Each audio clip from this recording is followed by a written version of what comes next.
All right. You don't know what time it is. We're normally taping this podcast at 3:30. We're only about 20 minutes late. What does it matter? It's not live. Emily Proud is here. We're taping the 615 Sessions podcast, and we're watching college football playoff semifinals together, basically. Em, I appreciate you showing up on this New Year's Eve. Yeah, absolutely. Where am I going to go? I got COVID, so I'm I'm kind of a hobbit right now. So happy to be here. Yeah, that's basically there's nowhere else to go. So we planned this. You were correct in the text that you sent me earlier. We reached out to the one person who I knew wasn't going to be able to do anything on New Year's Eve, and that's actually, I know a lot of people with COVID right now, so maybe that's not a fair joke to make. I should have asked you this, by the way, when you popped up. I assume you're feeling better. Yes. Yeah. No, it was like a cold, pretty much. So more of an inconvenience more than anything. So I'm happy to. For it to, not be as bad as it has been for some people. So I'm lucky considering, but yeah, I feel not at all unique. The amount of people that reached out to me to say, yeah, I got COVID too. I mean, it's crazy right now. Yeah. Well, the sports is on fire with this stuff. It turns out real life is too, but we're going to talk about a game today. I don't know if this game is not looking like it's going to be much affected by COVID-19 at all, in a way where a lot of NFL games have been, but the Titans last regular season game, they got Miami coming in. And there's been a bunch of dudes on the COVID list. I'm sure you've seen those transactions coming in and out. They've obviously changed the protocol. I don't know how closely you've had to follow that since you've been on forced leave at this point. But this game is so weird to me because I think that the conditions are going to factor so much into this. And I was at your Vols Music City Bowl last night, and I was shocked by how awful Nissan Stadium looks from a turf standpoint. I don't know what this is going to look like at all on Sunday. Yeah, you definitely worry about it. I picture Mike Vrabel watching the Music City Bowl, just pulling his hair out, freaking out about, because it's obviously something that you can't control, but it's something that I know he's talked about before. He's been asked about. I think back to the question from Paul Kaharski a few weeks ago, asking because they were redoing all the fields at the practice facility. And so it's definitely something that's top of mind. And slipping, I know, has been a topic of conversation when it comes to some cornerbacks at certain points this season. And so it's been a topic. So yeah, you worry about the field condition because it does make an impact. I don't know necessarily, I can't say that it was the reason that Tennessee lost that game. There are a lot of reasons, but I don't think we're here to talk about that. And you don't want me to go on my soapbox. No, I sure do. In fact, that's just terrible hosting by me for not to open that way, because that was my first Vols game. I had a great time. It was an entertaining game. But the result. Go to Neyland Stadium though. Well, that's what I kept. All the Vols fans were very lovely to me, and I did my radio show outside of Nissan. And they kind of scoffed at me when I said, yeah, I'm very excited for my first Vols game. There's a bunch of y'all here. They're like, this is nothing. This is nothing. This is just this is a quick road trip for the people who are hanging out in Middle Tennessee. Not everybody that normally goes to a Vols game. So I will make it to Neyland at some point, but if I can't justify it, I'm pretty sure Dara's going to leave me if I go to another football game on a Saturday where I don't necessarily have to be at another football game. This is a point of contention in my life. Bring her? That would be the logical solution. I just don't know if she would have fun. The games are so long. Emily, it was 5 hours of my life last night. I had to leave at halftime. I live 15 minutes away from that damn stadium. I had to leave. I couldn't do it anymore. And I'm very upset that I did, because all hell broke loose in the second half. Yeah. Well, if you go to Knoxville and you do the game day thing, you'll realize that the game is really, the cherry on top at the end of the day. Okay. It's a marathon the entire day. I mean, you got to get the tailgating experience. You got to go to Circle Park. You got to do the Vol Walk. You got to, you have to really soak in the full experience. Try to find somebody that has a boat, because being a part of Vol Navy is awesome. And you don't get that at a lot of different places. And so, yeah, the game, you don't have to stay for the whole thing. Just go for a half, watch the Pride of the Southland do their thing at halftime, and then get home and avoid the traffic. I mean, it's a full day. You're going to be exhausted by the time you show up for the actual game, unless it's at noon, and most of them have been noon kicks, but it's a marathon. No Vol Walk for me yesterday. Instead, I had the distinct pleasure of being the voice outside the stadium, telling them that the Vol Walk had been canceled because there was some kind of logistical issue with the city of Nashville. and the university. So that's instead of getting the full experience myself, I was just a source of disappointment for a lot of happy Vols fans outside. Well, at the time, happy Vols fans. And then, of course, the result being what it was. Anyway, at this point, Titans, double-digit wins, can win the AFC South this weekend. Miami's won 7 in a row. I think, it's hard for me to do are the Dolphins a real 8-7 team when Keyshawn Johnson just did that to the Titans not that long ago, but I keep wanting to him, and I don't know why. Yeah, but that didn't make sense because you look at the opponents that the Titans played when they were not a real 8-2 team, and they were top-notch opponents. No, all I heard was, they're the Titans. That's the explanation. Well, I just think for whatever reason, people can't rationalize it. It just doesn't make sense to them in their brains. And so they don't have actual examples and, good concrete facts. It's just kind of like, well, this is weird. We thought it was weird too, watching it from a Titans standpoint, how the heck they kept continuing to win those games and to beat the Chiefs down as well as they did. And then to go on the road to LA and beat the Rams. So, there was a little bit of surprise from all of us for sure. But if you compare the two teams in terms of, you wanting to make that argument, are they, real 8-7 team as they are? And it's tougher because you look at the opponents that they faced, and it's easier to make that argument because, they've just the talent that they've gone through and the quarterbacks that they faced and the quarterbacks that they beat. I mean, it's Cam Newton, it's PJ Walker, it's Mike Glennon, it's Zach Wilson, Ian Book. Joe Flacco.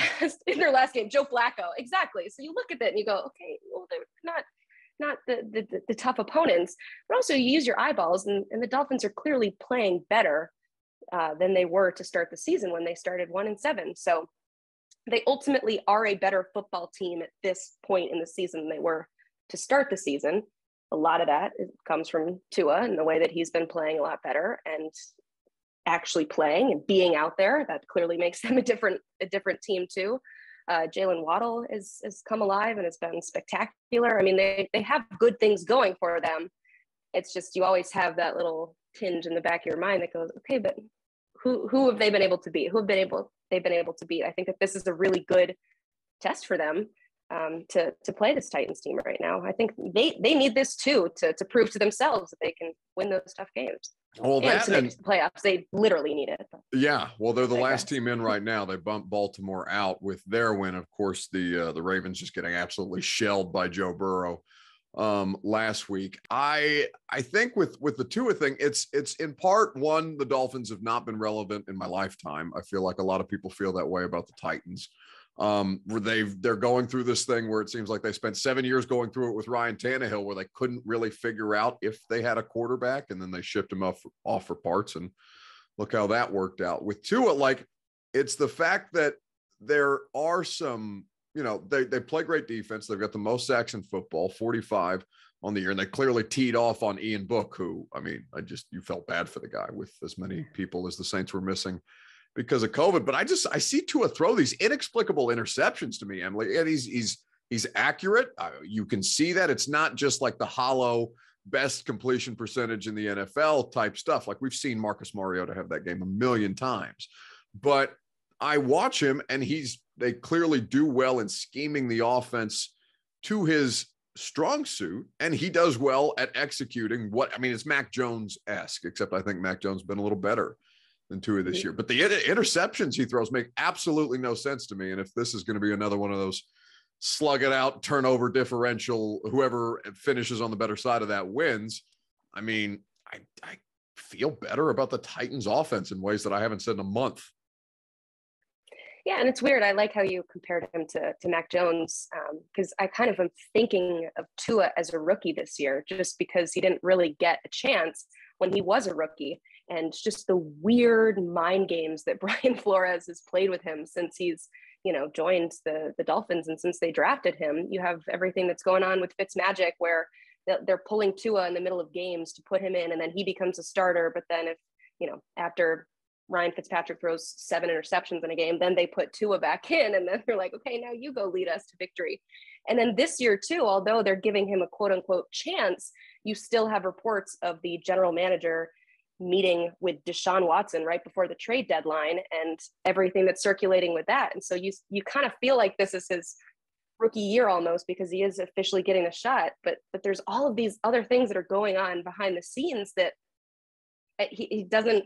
I don't know. It's weird to say that they're not showing that they love him. They're not showing their commitment. They're not showing that, like, we fully trust you. And yet he's been able to turn this season around when he's, been able to get healthy and actually play and string some games together. He's looked solid. And I think that he is trying to build that case while knowing in the back of his mind that I might not be trying out for my team right now. I might not be trying to prove that I'm good enough to be on this team, but that I'm good enough to be on whatever team that I end up on next year. So I feel like that's why we're learning so many new things about Tua, is because it kind of feels like his rookie year almost. It's the first time we've seen him actually string some football games together. Sure. Well, and it's not lost on me that things really settled down after the trade deadline passed and nobody moved. Like, that's really when you, I mean, not that there's not other factors that go into that, right? But like, it seemed like they just started playing more consistent team football after the threat of that wasn't constantly looming over them at every press conference that Tua. Yeah, every game after that now is like a Tua revenge game, pretty much. He's like, right, I got to prove it. Yeah. Speaking of Tua, his alma mater is playing in the Cotton Bowl right now. They just muffed a punt and got an unnecessary roughness call. They're backed up inside their own 5, or no, they're at the 6-yard line right now. Just handed it off. This game, they're just going to grind him to death. He just ran for 6 yards. Like, Bill O'Brien's not even going to have to throw the ball today. I don't know why we're doing this in real time, because this is recorded. Yeah, that opening drive, they didn't throw it till the touchdown, right? I mean, that's the one pass they threw. Yeah, so that's all right. Yeah, I think they ran it 10 times before that. I don't know what's been happening because I turned the game off so I could have my full attention on this podcast. So people are going to think I have some kind of like Twitch. Emily's giving me her diagnosis of Tua in the Dolphins season. I'm looking up at the TV in my office every time anybody moves. We can multitask. Listen. The fact that you're here at all on New Year's Eve, I'm grateful for you. So even if I got half your attention during the course of this podcast, it'd be better than me carrying this thing by myself. Well, you got the full attention. So all that said, Vrabel's not terribly well. We've had this conversation. I mean, because Kaharski made a big stink about how much individual praise Dylan Radins was getting after the 49ers game in ways that I love him. I have no idea what he's talking about. And we had a text conversation about this. Like, what is wrong with you? Why are you doing this? Like, what of all the things for you to make a straw man out of, this is the weirdest of them. And Vrabel, to his point, like, Mike doesn't individually praise a ton of guys. And really, he doesn't like to talk about other teams. He'll talk about the players who he's getting ready to play this weekend and kind of give a generalized assessment. But I thought it was pretty interesting, to hear him talk about Brian Flores, who was on that Patriots staff for a lot of years at the end of Vrabel's career, and kind of the respect that he has for Brian Flores, and the fact that you watch this defense and it seems like, just to the untrained eye, you're going to spend a lot of time doing homework on this. They've had extra days since Thursday Night Football. But I really don't feel great about them in this game. No, I mean, under for both teams. I mean, just overall, like, I don't see a lot of points happening in this game. Are you giving out gambling odds? Because that would make DraftKings very happy. We would love you if you did that. That'd be sure, absolutely. I'll advice now. Yeah, well, that's my betting advice, is take the under. I mean, hammer. I don't see, hammer it. Yeah, I just don't see a lot of points.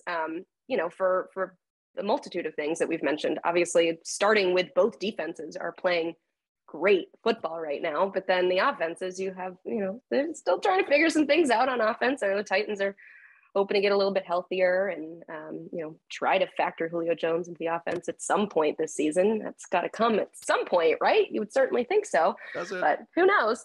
But that's all right. You got AJ Brown, so apparently it's fine. You just throw him 16 times if you're.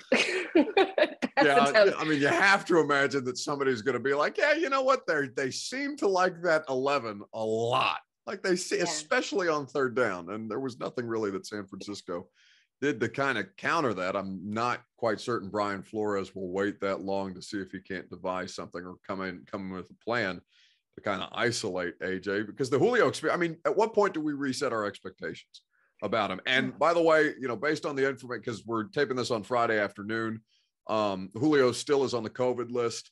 It's my understanding that he is going to be basically a game day decision along with a couple of guys. We don't know their vaccination status, and that would be reckless of me to disclose just basic things that you hear. But at this point, it seems like Julio is going to be a later time decision, and so at this point, that's very much up in the air. Well, yeah, him and Bud Dupree and Danico Autry and Buster Screen. I mean, there's significant guys that you're still waiting to see what happens with their fate. And I will say, as somebody personally who's going through it right now, like I've been trying to figure out the new rules and the new guidance and how that pairs with what the CDC says, because a lot of it is confusing in like just practical terms. And that, for example, I tested negative 3 times on Friday and then tested positive twice on Saturday. And so it's been almost a full week, but I tested positive for COVID yesterday. So technically I'm out of my 5-day window and, but I'm taking all the necessary precautions. But that's the thing, is what if these guys go through that 5-day window, but they test because they routinely test and you have to test out of it and everything. And so I think that we're going to see so many, like it's not going to be as cut and dry as the previous protocols were, where unvaccinated, see you in 10 days, no matter what. Vaccinated, likely see you in 10 days, because we didn't see a whole lot of guys test out of that protocol.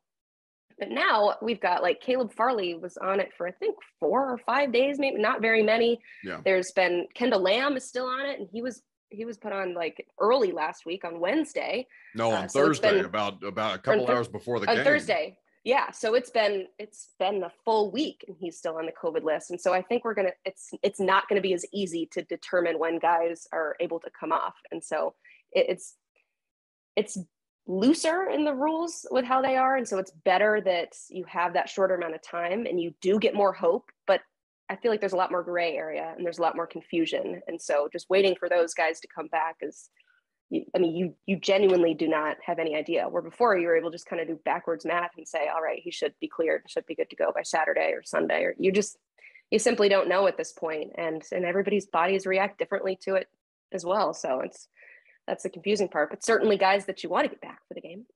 Yeah. Well, I mean, and here's kind of the thing that I'm not going to say frustrates me, because at some point we have to understand, what we all have to do in our workplace environments. And it can't all exist on Zoom until the end of time and all of these things. Like, at some point there has to be some kind of middle ground to where, all right, these are the precautions that we're going to put into place where we deal with it like any viral, seasonal viral, or however often it seems to operate in 2-month cycles at this point for what we know. And we know absolutely nothing again after 2 years, basically. But in the NFL, I mean, the thing about it is they're relying on them to self-report if they're still symptomatic. And since any time any of us have been around football or watched football or played football, from whatever age, you are basically told, yeah, whatever you can do to kind of rub some dirt in it. Yeah. Get out there. Guys have been hiding concussions since the start of it. Since the start of football. So now we're going to play kind of fast and loose with the thing that's completely derailed all of this.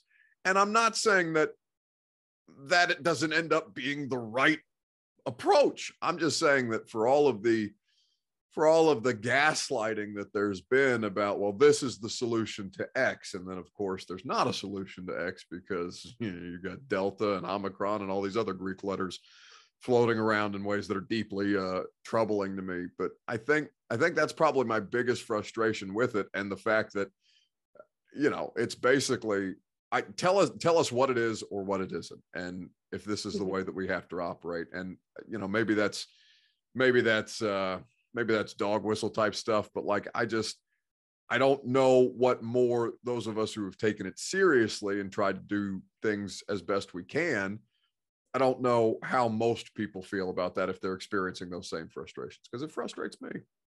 Yeah, I mean, we're journalists. We want answers. We want things to be black and white, and that's why I You're like a journalist. covering. I'm a talking head at this point. I don't even think that you can. Okay, but you have that though. You have that innate, need to find the answer to questions. I think a lot of people are like that too, and especially I would say in a year of, because we like to talk about COVID as it was just a year. Well, not anymore.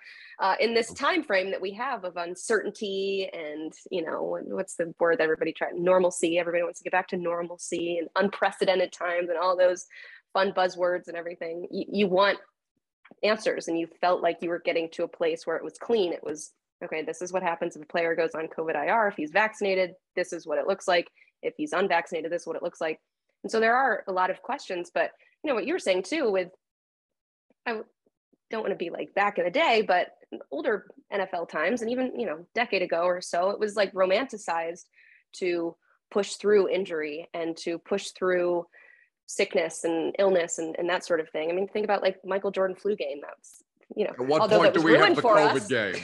Although it was ruined for us. But yeah. I think that we have changed a little bit in that way in modern times with NFL, with, what they're doing with concussions and everything, where it's not as celebrated as it used to be, because availability is number one. People don't want to re-injure. I mean, you think about the talk around Derrick Henry and when is he going to come back, and you don't want him to come back too early. Like, it's not a matter of we want him to push it because we want him back out on the field. It's if you want to, be careful with it because you are looking long-term. And so I think people are a little bit more aware of that. And then also, when it comes to COVID, it's obviously different than an ACL tear. If I tear my ACL, I'm not going to give it to the guy next to me. Like, I'm not going to spread it to him. And so I think that it's all about personal responsibility, and people are getting better about realizing that your actions can affect other people. And I know that this is a very positive and hopeful way of thinking, but today is the one day that there's so much damn hope in the world. On New Year's Eve, that's the first time you've cussed on this podcast? There's so much hope. That's not a curse word. Damn.